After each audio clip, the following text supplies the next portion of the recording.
प्रदूषणाचं प्रमाण कुठेतरी वाढलं होतं, म्हणून त्या अनुषंगाने RMC जे कॉन्क्रीट प्लांट जे आहेत त्यांची सुद्धा नियमावली आपण बदललेली आहे. ते ह्याच्याकरताच कारण काय जे प्रदूषण होतं ते कुठेतरी कमी झालं पाहिजे, त्याच्यासाठी ही नवीन नियमावली आपण काढलेली आहे.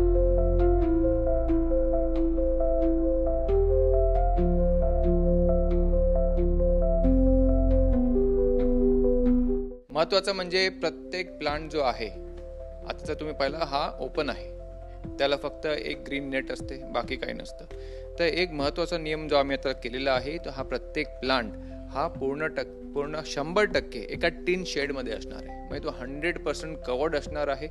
मग त्याच्यानी प्रदूषणाचं प्रमाण आम्हाला असं वाटतं की 75 ते 70% ते प्रदूषणाचं प्रमाण त्याच्यानी कमी होईल.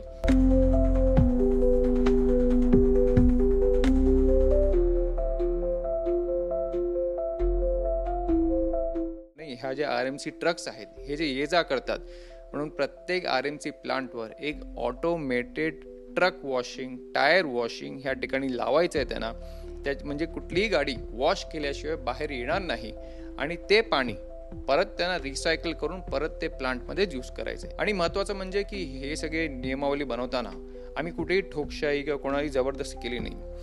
अनेक मीटिंग झाल्या स्टेक होल्डर्ससोबत, मग ते डेव्हलपर्स असू द्या, मग ते तुमचे RMC स्टेक होल्डर्स असू द्या, नंतर तुमचे स्टोन क्रशर्स असू द्या, या सगळ्यांच्या आमच्या मीटिंग झाल्या. आम्ही त्यांच्याशी चर्चा केली, डिस्कशन केली आणि त्यांचेही आम्ही सजेशन्स घेतले आणि त्या सजेशनच्या आधारावर ह्या नवीन पॉलिसी आपण डिझाईन केलेली आहे आणि सगळ्यांनी त्याचं स्वागत केलेलं आहे.